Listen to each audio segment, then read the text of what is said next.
Welcome to another one of our videocasts. And for anybody that's new to this, what we're trying to do is just gauge what God is doing in Wales. And how we're doing that is to have conversations with Christian leaders, with Christian visionaries and pioneers throughout Wales, just to get them to share their heart and to get them to share what God is doing in their lives and in their ministry. So it's a great pleasure to introduce Pastor Nigel James this morning, and welcome, Nigel. And Thank you. You're welcome. And I'm just going to ask Nigel to kick us off with just a little bit of an introduction with regard to who you are, Nigel. I know that you've been in ministry in Wales for a number of years, and so it might be a challenge for you to condense that to 3 or 4 minutes, but have a go. Tell people who you are. Sure. So I'm an Elim pastor, married to Jill, and we have 3 children and 5 grandchildren. I was born in Kingston in Surrey, but all of my grandmother's side of the family are Welsh. We're Welsh. Still got lots of relatives all over Wales. So I've really felt I was like part of the London Welsh. Always used to come to Cardiff and Carmarthen and the Rhondda for holidays and family visits, and moved back to Wales in 1987 for a job with a Christian youth organisation. We got married in 1989, and I've been living in the Vale of Glamorgan, close to Cardiff, ever since then. I was on the staff of what's now City Church, the Elim Church in Cardiff, for many years. Before that, I led with my friend Gary Smith, we led the Ignite Youth Discipleship Ministry, which is where you and I first connected. Your children were part of that. That's right. Many moons ago. It's making us feel old. And now I pastor the Elim Church in Barry, on Barry Island. For a long period of time, I was also involved in a music ministry in America. And I'm still funded from a Christian organisation in America who basically released me back into the UK as a missionary, really, to work on their behalf. And for around about 10, 12 years, I've been involved in the Wales-wide church planting organisation, which was a collaboration of leaders right across the evangelical spectrum, put together by the late David Ollerton and some other leaders many moons ago. And it's one of the projects out of that I think you're going to want to focus our conversation on today. That's right. Probably a good place for me to just pause there, really. Yeah, because I've, like you say, your days with Ignite and things, I think myself and Jill, my wife, we were looking at a distance really at you. I didn't really know you at that stage, but we knew that you had this heart for youth. And like you say, our kids came under your ministry, and we're thankful for that. And there are so many things that I could be asking you about, so many areas of your ministry. But like you say, I want to focus, and I've sort of primed you for this one. I want to focus on the Derwen Project that you're involved in, which is through Wales-wide. And to anybody who is not familiar with what Derwen means, Derwen is the Welsh word for oak. So that's the basis of it. And so, Nigel, tell us about Derwen. Just share with us. Yeah, so to that end, let me read just a verse from Isaiah 61 then, where we got that name. And that familiar passage of the year of the Lord's favour, and Jesus uses it himself. But we quite often stop before the end of verse 3, and he's talking about people who the Spirit of the Lord will come upon. And he says, they will be called oaks of righteousness, a planting of the Lord for the display of his splendour. And Derwen, in a nutshell, is about that planting of a new generation of pioneer leaders across Wales. It came out of the Wales-wide church planting and strengthening movement, and for many years Wales-wide had acted as a catalyst to say, hey, Wales is a mission field. We need to be planting churches, we need to be strengthening churches, and we don't just mean in the big cities or the university towns, we mean in the many smaller towns and villages and rural areas where there's a real gospel need. Brilliant. And then a few years back, when David Ollerton, who was the founder and visionary of Wales Wide, when he went to glory, those of us as trustees in the organisation felt we needed to change our tack a little bit. And 15 years ago, 20 years ago, we were probably the only people talking that language about Wales as a mission field and planting and whatever. Now, lots of organisations and ministries and churches are doing that. So we felt we needed to almost stop talking about it and do something. And so we moved from being perhaps a pressure group for a season into, and we jokingly said, let's stop being Wales wide and going everywhere. Let's go Wales deep and invest in a few pioneer leaders.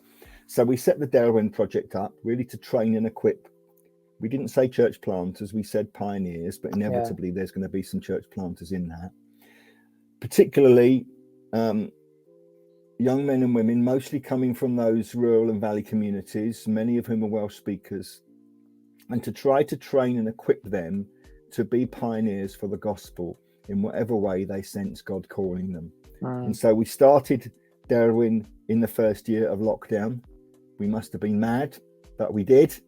And what we'd envisioned to be residential weekends together, face to face, became weekends online and regular meetings on Zoom. And then once lockdown finished, we began to meet in person, and we finished one cohort of about 24 leaders over a 2-year period. And then actually we invited those that wanted to, and most took up the opportunity to become part of a learning community. That's brilliant. We added a few more people into that. So we're coming towards the tail end of the 3rd year of Derwen now. And we were just chatting before we went live about a residential weekend we've just had up in Llangollen, where we gather folk from north, south, east and west, and just pour into them and encourage them on this pioneering journey. That's brilliant. You know, the fact that they wanted to remain part of a sort of the community after 2 years, I think is a tremendous testimony of the value that they were getting out of it, you know, because they were the participants, obviously. And so it actually shows that you're giving them something of value that they wanted to come back to. And that's brilliant. So, you know, I'm sure that you as leaders have been encouraged by that. We have been. Yeah. Go on. Yeah.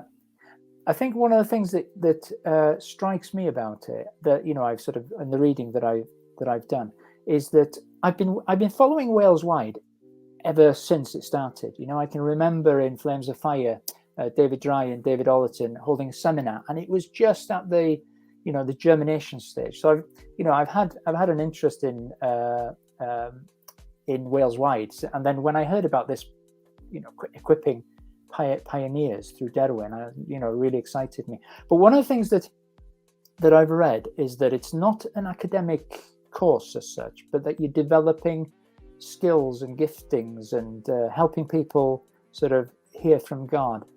And the reason I bring that up is because if there's anybody listening now and thinking, you know, oh, that sounds great, but I'm not very academic, it's not what it's about, is it? So are you able to expand a little bit on that? Or yeah, of course. Yeah, it's a learning community, so there has to be a willingness to want to learn. Yes. And inevitably some of that will involve reading, but we're offering options, you know, to engage with podcasts, to watch, to, you know, get involved in interactive websites, things like that. We're suggesting to some on Derwen that probably they could do with some theological training alongside Derwen or after Derwen. Some come into Derwen having already done some foundational theological study. Everything we do is thought through, prayed through, is Bible based. You know, so we're not flying by the seat of our pants, but it's not a hardcore theological course. It is much more relational, experiential, but also creating space to open the Bible and allow the Holy Spirit to speak into some of those lives. Brilliant. Am I right to think that in a way Derwen has identified a little bit of a gap in what's happening in Wales with regard to equipping and equipping pioneers.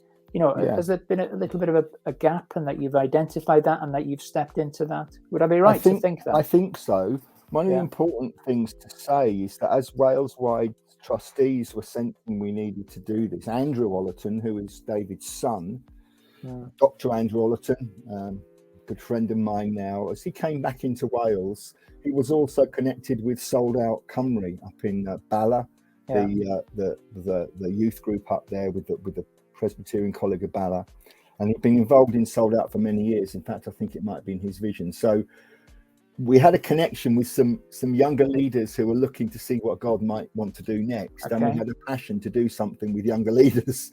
So we put those two things together. So not everybody in Derwen has come from that stream, but a number of them have. I think it's always dangerous to say that we're the only people doing this, but and I'm sure there's other things out there, but certainly I think in terms of that focus for the Welsh heartland, and for those already wanting to stay where they are or move to a similar place in terms of town, village, valley, I'm not sure there is much else out there, particularly in a Welsh context as well.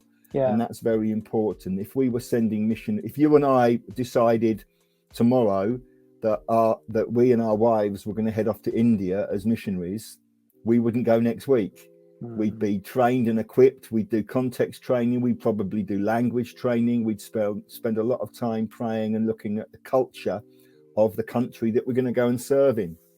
And sometimes in the UK, I think we miss out that. And we've all got stories of well-meaning pastors and leaders who've moved into Wales from an urban setting in somewhere else in the UK, and assumed that everything that they've done in Birmingham or in a London suburb or in Leeds or whatever will work in Wales.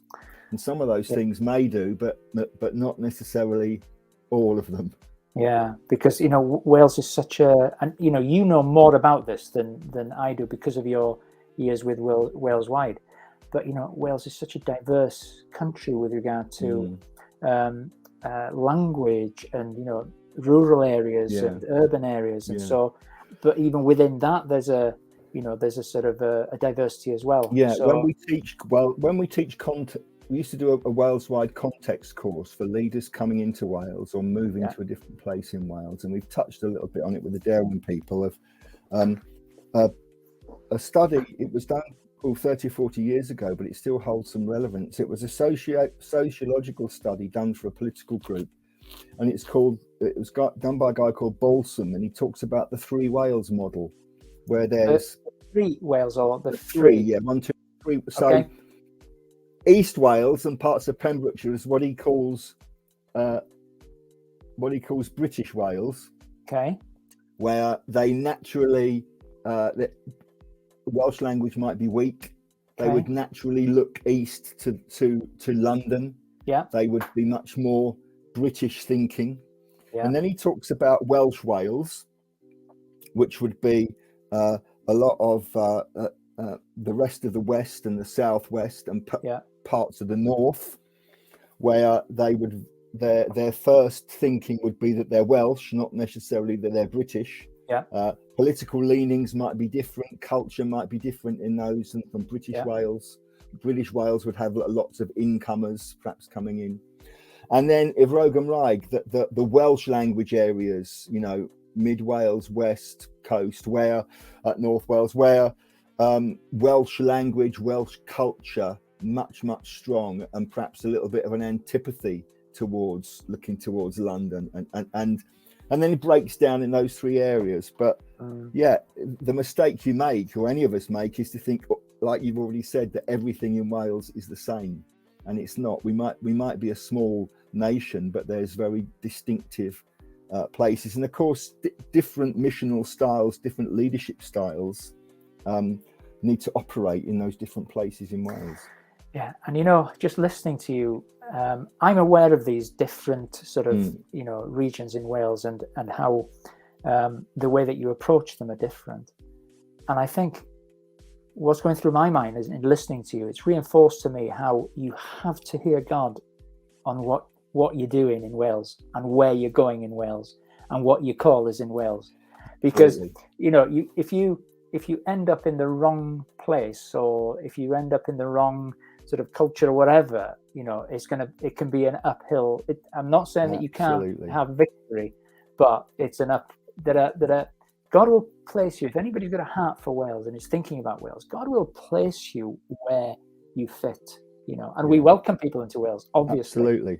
Well, if we go back to that verse in Isaiah, in that same passage, is to talk about foreigners will plough their fields, and the idea that actually we do need to welcome. Come on then, expand on that for me. Let's not miss that one. Well, Wales, that used to be a great sending country for missionaries, is now receiving missionaries from all over the world, and we should be thankful for that. But we should work in partnership with them so that they can understand the context and the culture. Yes. And one of the things I say to Derwen is we need some of Wales's best leaders aren't in Wales at the moment. They're elsewhere. And so we need to call some of those back to Wales to serve in Wales. Yes. And one of the things about you were saying about a gap, if younger leaders and emerging Christian leaders are looking to fill that gap, if it's not filled in Wales, they might go somewhere else for it. And so we see good quality people in Wales leaving for training and equipping elsewhere in the UK, and then they might not come back. So to give options for this community in Wales is very important. And what's been exciting in Derwen is the last couple of years we've seen some young couples come back to Wales in order to be part of Derwen, which is absolutely fantastic. And I love to meet people who God is calling to Wales from different countries. I can remember, again, going back to Flames of Fire many years ago, talking to this girl, and it was obvious that she'd learnt Welsh, and I just encouraged her and I said, it's brilliant that you feel God has called you to Wales and that you've gone to learn the language, and that Welsh is your second language now. And she said, well, no, actually Wales is my third language, because I'm Dutch, I speak English, and I've learnt Welsh.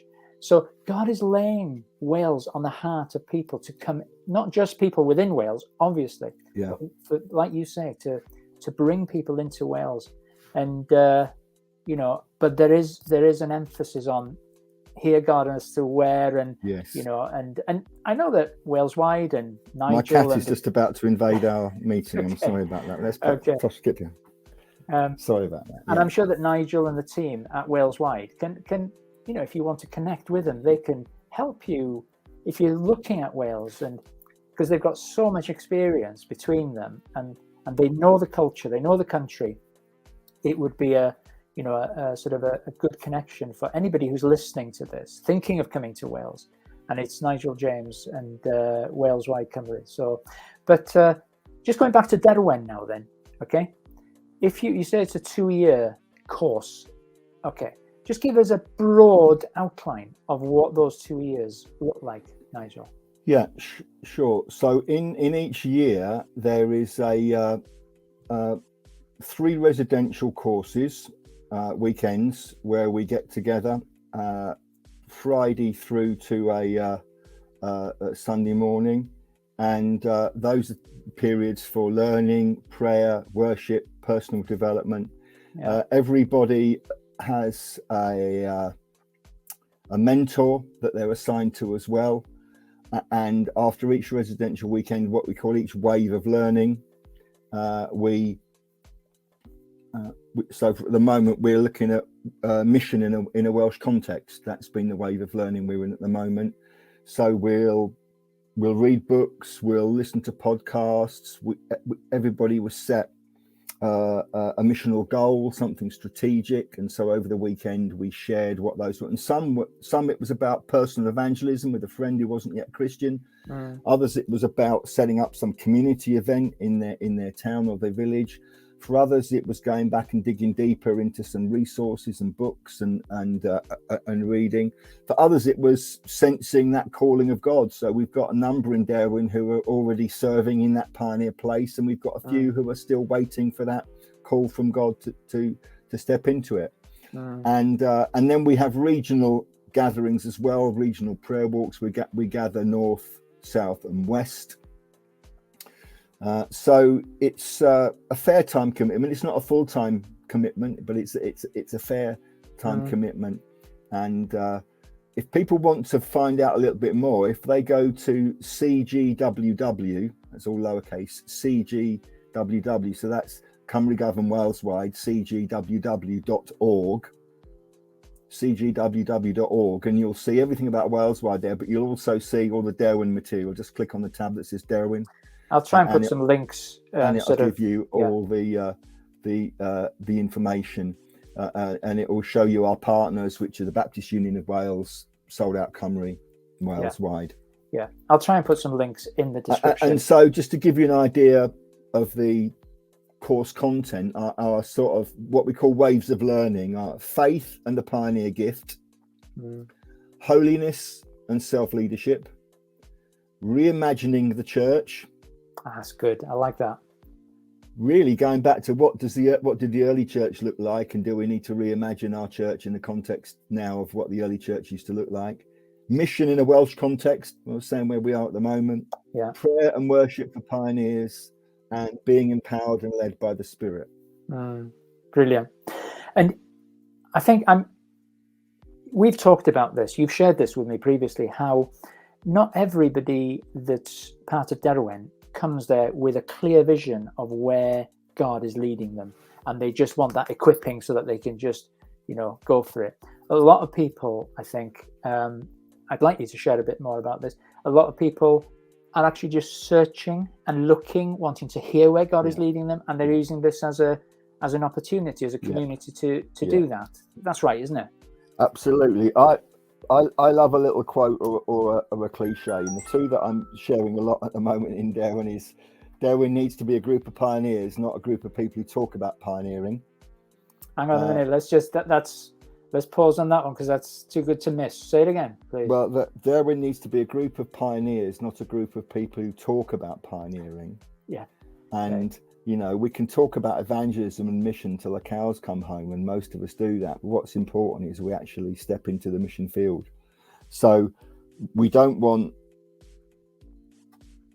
the plus of a learning community is you can learn together, you can grow together. The minus of it is it can all become theory and you don't step into practice. Okay. So we're constantly challenging the pioneer leaders on Derwen to hear from God. And another little phrase I love to say, and I did say it on the weekend, was the best place to be is where God wants you to be. And we all amen that.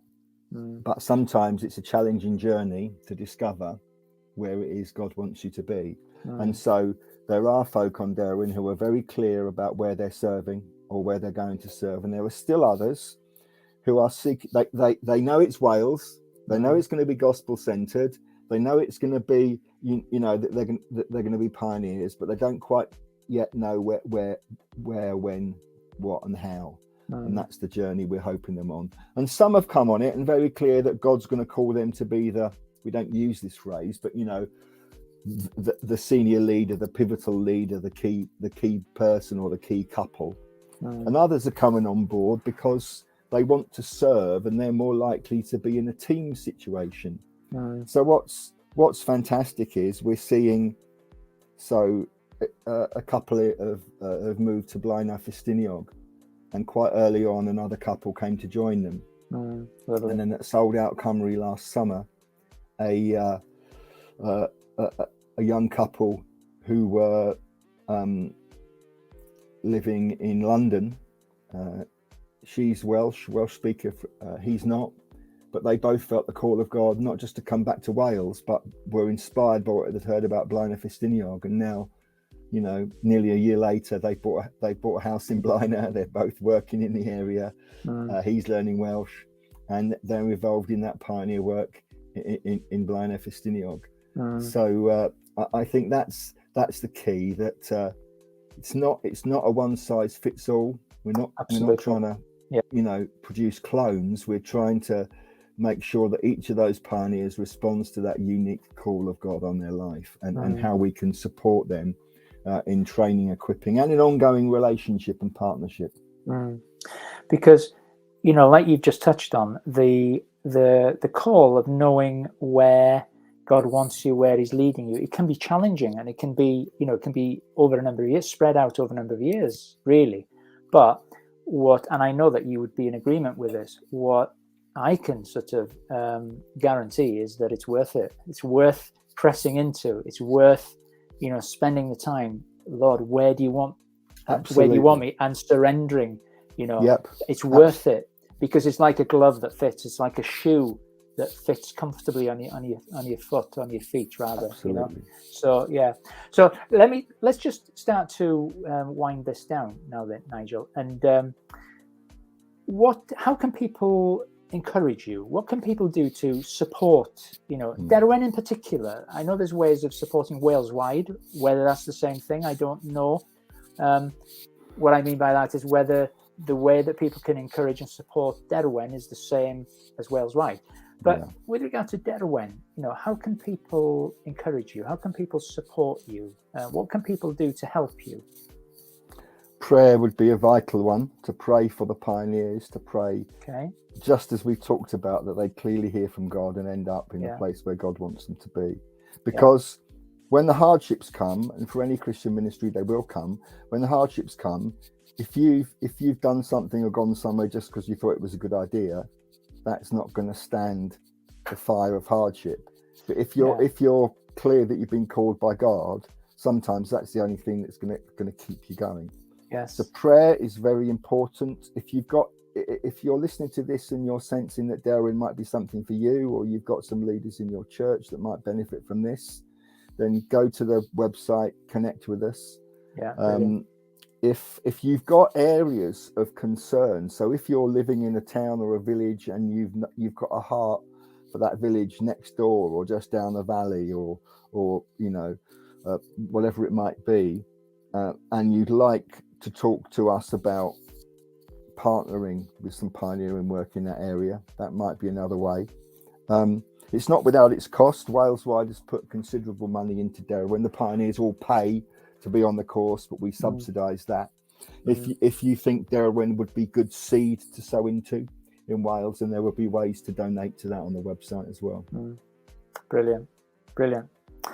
Nigel, we could carry on, but I think we're going to just bring it to a close. But just to say, thank you. The way that we've connected over the last couple of years or so is really, I appreciate that. I get encouraged when I talk to you. I've been encouraged today. I get encouraged by Derwen, because it really sort of excites me, the pioneering aspect of it, and equipping people to pioneer in Wales. So I just want to thank you and honour you really as a leader, because you've been at it a few years.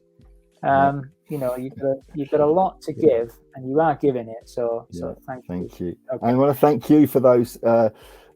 Gwynedd, you very generously gave me a whole box full of oak Derwen saplings that you'd been growing, and I took them up in my car to Llangollen, and every pioneer couple took an oak sapling away, and it was a lovely spiritual lesson to remind them that those saplings needed to be planted well in good earth, and needed to be watered regularly. Thank you. So I obeyed your commands. Brilliant. So thank you for that as well. It was a lovely gesture, and the pioneers really appreciated it. Great stuff. Okay, Nigel, we'll be catching up soon, and no doubt with the sort of the breadth of your ministry, we've just touched on one area of it. I'm sure that down the line I'll be calling you back and maybe share about another area of the ministry. But really enjoyed this morning and appreciate your time and everything. Okay, Nigel? Yeah, diolch yn fawr. Okay, God bless you. Bob Bendyth. Bye-bye.